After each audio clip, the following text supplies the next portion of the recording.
আমরা এখন জগন্নাথপুরীতে সোনার গৌরাঙ্গ মন্দিরে এসে উপস্থিত হয়েছি। তো এই মন্দিরে মোবাইল নিয়ে ভিতরে প্রবেশ করা নিষেধ, কোনো ক্যামেরা করা যাবে না, ফটোগ্রাফি করা যাবে না, সম্পূর্ণভাবে নিষিদ্ধ।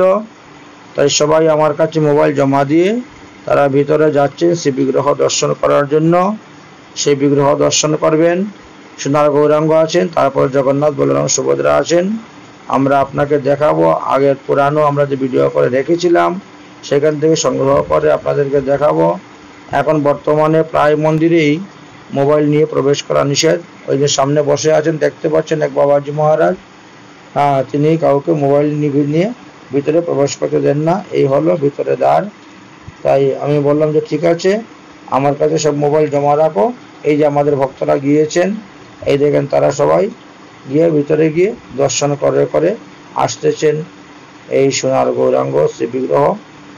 আমরা দেখাবো এর ভিতরে কি কি আছে এবং এর মাহাত্ম্য কি, কেন এখানে মোবাইল নিয়ে প্রবেশ করা নিষেধ ইত্যাদি বিষয় নিয়ে আমরা আলোচনা করব। আপনারা বুঝতে পারবেন। জয় রাধে, শ্রী রাধে, নিতাই গৌর হরি বল। শ্রী জগন্নাথ পুরী হইতে মাত্র 3 কিলোমিটার দূরে রাস্তার পাশেই এই সোনার গৌরাঙ্গ মন্দিরটি অবস্থান করিতেছে। এই সোনার গৌরাঙ্গ মন্দিরের পাশেই জগন্নাথ, বলরাম, সুভদ্রার 3টি পৃথক পৃথক প্রকোষ্ঠ আছে, দর্শন করা যায়। এবং তার পাশেই চক্রতীর্থ আছে। সোনার গৌরাঙ্গর পাশেই বেরি হনুমানও আছেন। সুতরাং সোনার গৌরাঙ্গতে আসলে পরে আপনি চক্রতীর্থ, বেরি হনুমান, সোনার গৌরাঙ্গ আর জগন্নাথ, বলরাম, সুভদ্রা 3টি দেখতে পাবা। সেখানে জগন্নাথের শ্বশুরবাড়িও বলা হয়ে থাকে। এই স্থানটিতে অবস্থান করতেছেন। দেখেন ভক্তরা ভিতরে, এই যে ভিতরে শ্রী বিগ্রহগুলো দেখা যাচ্ছে, সোনার গৌরাঙ্গ বিগ্রহ আমি আপনাদেরকে দেখাচ্ছি।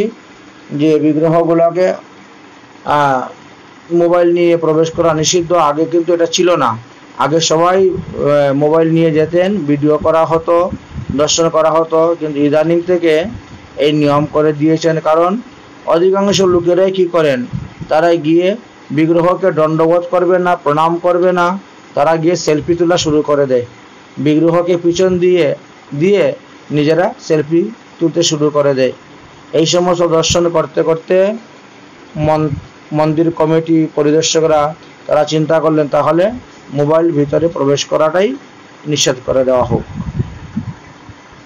এই যে গেটটা দেখতে পাচ্ছেন, এটা সুভদ্রা মন্দিরের গেট আপনাদেরকে দেখানো হচ্ছে। এই সোনার গৌরাঙ্গ মন্দিরের পাশেই সুভদ্রা মন্দির দেখা যাচ্ছে। এটা একটা গুরুত্বপূর্ণ মন্দির আপনারা দেখতে পাচ্ছেন। অতএব যদি আপনাদের ভিডিও ভালো লাগে তাহলে সাবস্ক্রাইব করবেন, কমেন্ট করবেন, লাইক করবেন। আমরা এসেছি পুরীধাম দর্শন করার জন্য এবং পুরীধাম ভ্রমণ করে সব দর্শন করাচ্ছি। যেখানে যেখানে আমরা যাচ্ছি, যে মন্দিরে আমরা প্রবেশ করতেছি, সেই মন্দিরের ভিডিওগুলো আপনাদেরকে দেখাচ্ছি। আপনারা ঘরে বসেই সেই সমস্ত দেখতে পাবেন। এটি হলো সোনার গৌরাঙ্গ মন্দির। সোনার গৌরাঙ্গ মন্দিরের বাইরের মেন গেটটি। এ হলো ভিতরে সুভদ্রা মন্দির। এই ভিতরে গিয়ে সুভদ্রা দেবী অবস্থান করেন।